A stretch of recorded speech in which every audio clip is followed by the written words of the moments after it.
Welcome back to AgriTalk. Today we are talking about what AGRA and African governments are doing to improve food production in Africa. And with me is Dr. Apollo Wafor, who is the Vice President in AGRA. Um, Before the break, we were talking about technology and the youth, but I think now we also need to move on to seed development. For a very long time, African farmers were using the previous harvest as seed for the crop for next year or the next season. How has a seed development been so far in Africa? And do you think the new development of high quality seeds going to improve food production in the continent? Thanks, Philip. I mean, it will. One of the things AGRA has done over the years, in the last 14 to 15 years, is we've been able to train and strengthen the capacity for research. We've actually trained over 50 scientists, across the continent and even more, so that they will be able to come back to Africa and build, and strengthen, technology for seeds development. Now, we've also supported, technologies to come up with sort of drought-resistant seeds, also seeds that will ensure that we're getting higher yields for the plant, and we've been able to distribute, to ensure that farmers have access to some of these seed packs that are, that are important for improving yields, for increasing productivity, and for, in turn, helping them to also increase their incomes, as smallholder farmers. That has progressed greatly over the last 15 years. I know we now have over 25 seed varieties, for different crops. But we're not there yet, right? More needs to be done. But looking back 15 years ago, we're in a better place than we were when we started out. We've seen governments take on,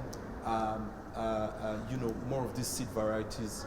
We've seen private sector also being able to sell, from early generation seeds, to then making sure that they're able to produce them at scale, and sell to farmers, and farmers do have access to these seeds. I think the challenge has been with markets, as well as, ensuring that there are the right policies and regulations to back up, these seeds, and ensure that, farmers can access them at scale and produce more and better quality food, for the continent. All right. We've also seen global warming and climate change affecting the way farmers have been growing their crop. Also, we've seen technologies like genetically modified organisms that have really not been taken up by most African countries. What could be some of the reasons why Africa was not, or most African countries were not ready for GMOs? So I think you would, one of the things that needs to happen is that we need to improve the science, and ensure that, we're building a body of evidence that helps us understand, what GMO seeds, for example, are, or GMO foods, and how they improve, because how they improve our livelihoods. In the recent months, we've been looking at food systems in particular, and one of the things was we're looking at in food systems. We've said to ourselves that, if it isn't safe, then it isn't food, right? And ensuring that we're looking at nutrition, we're looking at healthy diets, So I think it's about ensuring that we're looking at the data and evidence that supports any particular kind of seed, and ensuring that everyone understands that this will improve the quality of food we eat at the right price, because everyone wants to ensure that, that the cost of food is affordable, So you would imagine that between you and I want to be sure of the flour I'm using to make my chapati, for example, or I want to be sure of the vegetable I'm eating, the skuma wiki, as we say here, we want it to be organic. We want it to be nutritious. You know, we want to ensure that we're eating the right kind of food. And I think all these needs to be supported by, you know, much more research, you know, for the continent. And you would agree with me that, you know, because Africa has 60% of the arable land, it means we can produce our food naturally, you know, and what we need to understand is, you know, how do we ensure that the evidence and data for what we refer to, for what you refer to as GMO, is, you know, supportive of our nutrition, supportive of our livelihoods, you know, and that we are able to, you know, use them to grow more food for the continent, because we have food security challenges in the first place. Okay. Another big issue that has, especially here in Kenya, that everyone has been talking about is the continued subdivision of productive land. Some of the land has even gone to real estate. How can Africa still produce enough food if they are turning some of their productive land into real estate? What needs to be done? I think as a continent, you know, land is a very sensitive issue. if you in a number of our countries, you know, and it then means that we need to address land policies, you know, and of course look at the underlying politics, you know, around land. Over the years, land has always been an issue, right from you know, as long as we can remember, and because of you know, the several industrial revolutions we've passed through, from the first to the second, the third, you know, land remains, the use of land has become more competitive than it was before. But at the same time, we must understand that we need to think about the policies and the technologies that will support land for productive use. You know, food versus shelter versus the very poshy offices, you know, that we want to have, and the fact that urbanization is increasing at an uncontrollable rate. We're going to have more urban cities in Africa than anywhere else in the world by 2050, right? That's going to happen. So the question is, what then happens to agricultural production? What happens to our food? And I think this is where we need to be deliberate about the sort of policies that regulates the use of land, particularly for productive use. Second is, we need to think about technologies. How do we drive technologies that support land use, you know, for agricultural productivity and growth? A third is that we need to consider that climate change is having a huge impact in the continent, particularly on agricultural growth. You know, it's even having an impact on other sectors, but in agriculture we need to go green. So going green is critical, and for us in AGRA, you know, looking at climate resilient approaches, from seeds, you know, to issues around the policies that support sustainable farming methods, practices. So an integrated agricultural solution is critical if we are going to ensure a productive use of land and balance the competition between agriculture and other sectors. Mm-hmm. I think that's what we need to do. And in AGRA, that's one of the critical things we're driving in our upcoming strategy, which begins from January 1st in 2022. Okay. Also in Africa, the majority of farmers are small-scale farmers. And one of the issues that we've had is these small-scale farmers have been growing the same crop over and over in the same piece of land. So most of our land has turned acidic. And the problem is most of them also don't do soil tests. What should governments do, or what should we do as a continent to also make it easier for our farmers to test their soils before every season? Is it that soil testing is expensive? Well, you know, one of the things I've always said to governments when I do have meetings and discussions, engagements with them, also to private sector, that research and development is critical for economic growth, and particularly for inclusive agricultural transformation. So here's the thing. Soil mapping, soil testing is critical to determine what you grow, how you grow it. And it would then help you to understand what sort of yields you're going to get and the quality of those yields, right? You talked about if it's expensive. I think with the improvement of technology, it's probably not as expensive as we think it is. But of course, it's going to cost money. So the question is, who pays for it? The smallholder farmer is not able to actually, in a lot of cases. So what do we need to do? I think we need to be clear about how we're investing in soil mapping, soil testing, because that's actually one of the components that will drive sustainable farming, as we try to improve productivity and ensure that we're dealing with climate variabilities across the continent. And paying for that means that we need to look at innovative approaches, which means that, for example, it could be tied to the cost of certain investments, from private sector to be able to grow new food. It could be tied to certain agricultural tax, that supports smallholder farmers, to be able to get our governments, and the research institutions, to be able to actually do soil testing and provide advisory services, to the farmers to grow more and grow better, on their soil. So these are some of the measures that AGRA is looking at.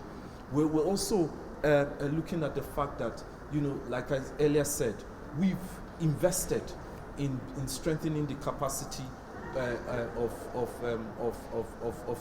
quite a number of African individuals across the continent. Like I said, we've strengthened the capacity of more than 50 researchers to be able to come back to the continent, support issues like soil testing, soil mapping, driving technologies. So they are there. We can scale them up in our African universities. Some of them are sitting in universities, in Uganda, here in Kenya, in Nigeria, working with some of these institutions like IIT and all that. They all have a role to play, but we must back that up with the right investments. Smallholder farmers are not able to pay for that, but through these government investments and private sector support, or some sort of agricultural tax, that is not putting a burden, on the consumer, but also making sure that to an extent we're doing the soil mapping properly, ensuring that smallholder farmers are growing the right crops, and are able to produce more yield, so that the cost is distributed across these actors in the entire value chain. Okay. Even as we encourage our farmers to produce enough and to embrace technology to ensure that they can be able to produce more with a little either land that they have.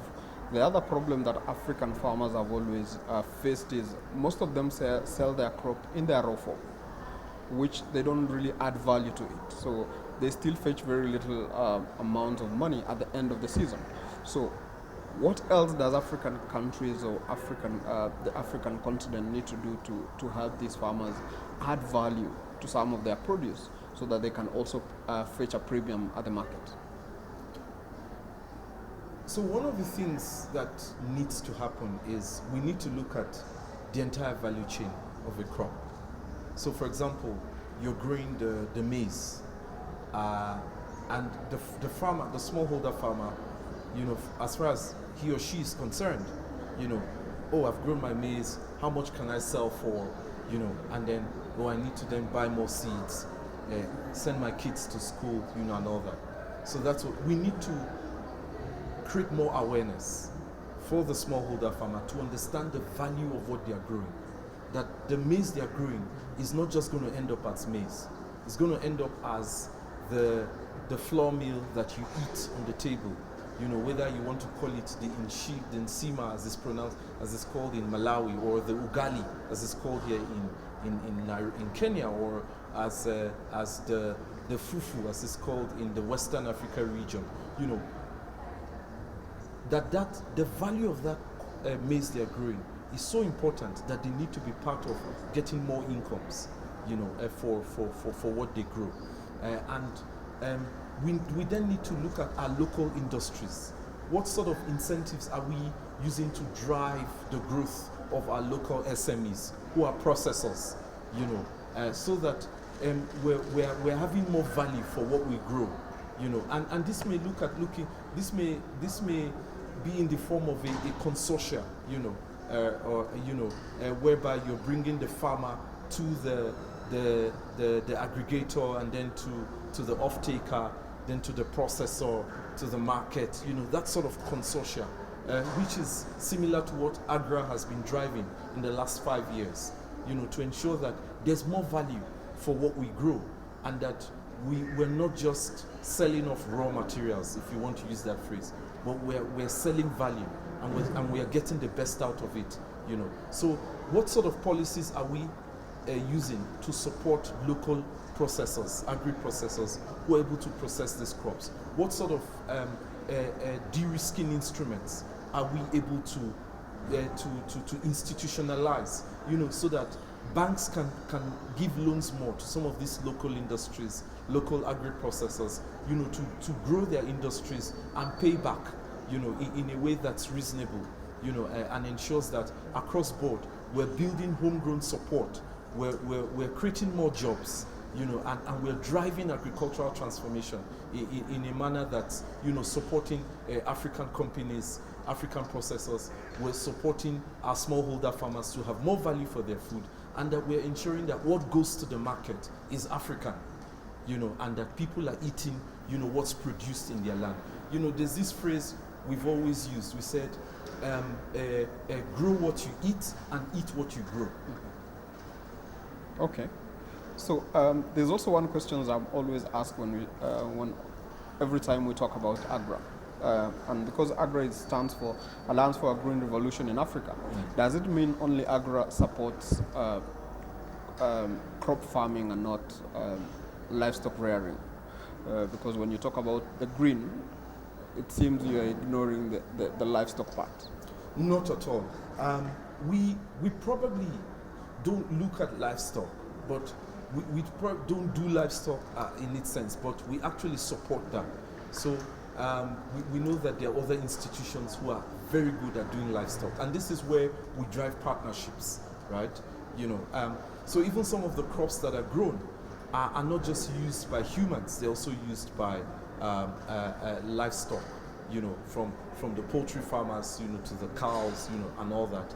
You know, so we do look at that. We partner with these institutions who are focused on livestock, such that, you know, we're driving an ecosystem growth and not just a fragmented growth in itself. So I'm sure you've heard of the International Livestock Research Institute, ILRI. You know, so they are part of our partners. There are also others who we're working with, you know, to make sure that, you know, there is livestock growth, because at the end of the day, it's growing the ecosystem.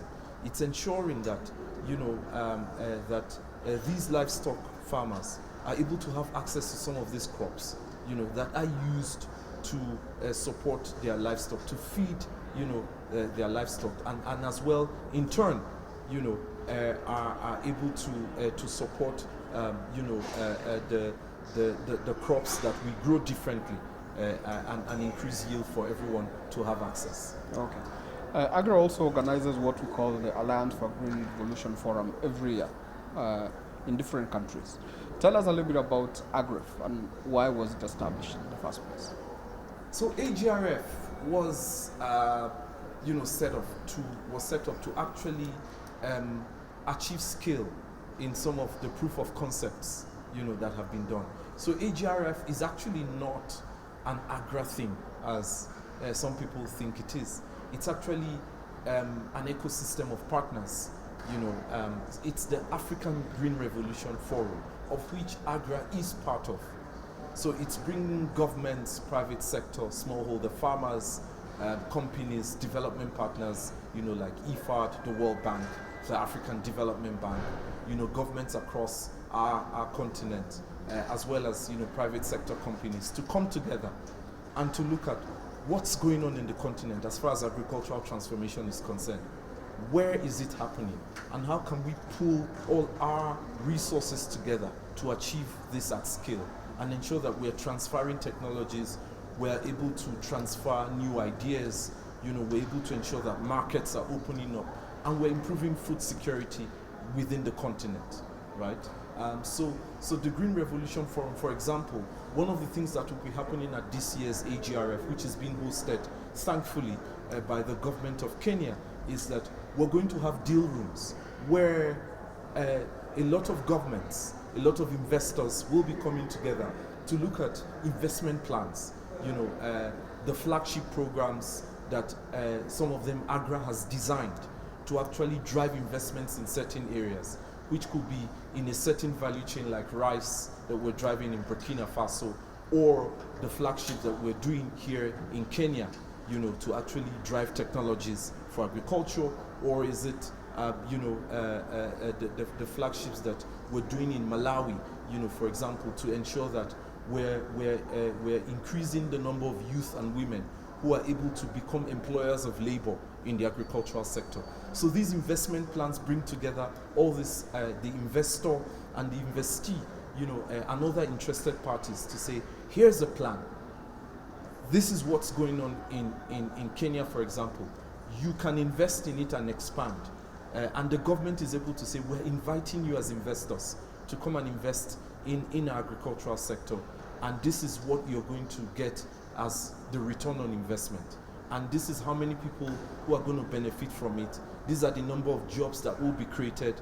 And these are the number of women, smallholder farmers, for example, who are going to benefit from this investment.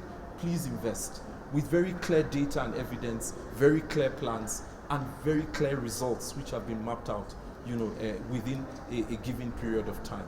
So there will be deal rooms, and let me use this opportunity to encourage us to sign up for AGRF this year, and join the deal rooms for those discussions. And you'll see very interesting investments that will be up for discussions, and how we can be part of driving agricultural transformation within the continent. Furthermore, there's going to be discussions on technologies that have worked, but there will also be lessons learned from what has not worked, and how we need to do them differently. From trade, to nutrition, to actually around policies and regulations that have worked, for seeds, for the markets, for building strong financial backing for our SMEs, So all that is going to happen at AGRF. And it's a time to learn. It's a time to scale up, and make new commitments, particularly for this year, where we're looking at the Food System Summit that's coming up in September. As you know, AGRA's president, Dr. Agnes Kalibata, is the UN Special Envoy for the 2021 Food System Summit. We will be discussing a food system approach, to ending hunger by 2030. Within that, we will be looking at how can Africa have a game-changing idea that will make sure that by 2030, Africa is not hungry, one, that two, we are self-sufficient, and that three, that we can also become a net exporter of food. Mm-hmm. So what role can the young, the youth and the women play, especially when it comes to the AGRF? The way you've described it, it's like it is something for the big boys and the big girls, especially when it comes to the dealing rooms. What role can these young people and young ladies can? So we, I think, Philip, that's not the case. It's not for the big boys. It's for everyone. Okay. It's more like a people's forum, right? So in fact, interestingly, at this year's AGRF, there will be a youth town hall, which has always been the case. And this is where a lot of youth are able to come up with their new ideas. And we mark them out. We're looking for these youths. So we've created a space for them. There's going to be a youth town hall. In fact, this year, His Excellency President Uhuru Kenyatta will be one of those hosting the youth town hall. He's particularly interested in talking to the youths. He wants to hear them out.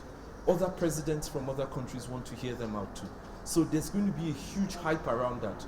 And we're asking our young people to come forward and say to our leaders, here's what I have. Here's an innovation that we can use to drive agricultural transformation in our country. and that's going to happen at this year's AGRF. So there's a lot of space for the youths. There's also the Go-Getters Prize. There's the Generation Africa. There's also the fact that in a number of these sessions, we're expecting young entrepreneurs to come to the deal rooms and sit down and think about how they can be part of the investors, how they can grow their business.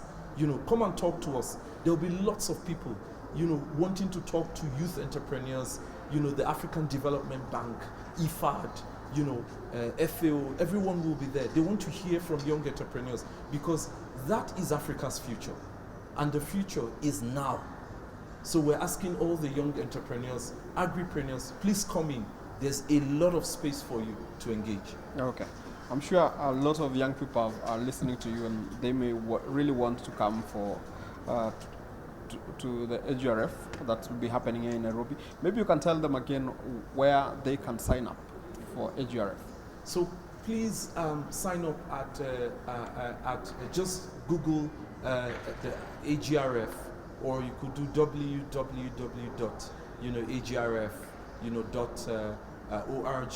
and you can sign up for the summit. Or you can as well write directly to AGRA. It's info@agra.org, or you could Google AGRA's website, www.agra.org, and then you can find the link to the AGRF website and register yourself. Okay. For the deal rooms, can I choose to be a part of a particular deal room, or yes, how does it work? Yes, you can. Just sign up for the deal rooms, and you'll see all the deal rooms there, and you can get interested in as many of the investment sessions that you'd like to join. Okay. Right. Thank you very much, Dr. Apollo Wafwa, for sparing time to be with us today. I'm sure we've learned a lot. We've know what now AGRA does and how it's working with African governments to ensure that we are able to produce enough to feed ourselves and also to provide an income for the upcoming generation. For our viewers back at home, that is all we had today. Until next time, goodbye.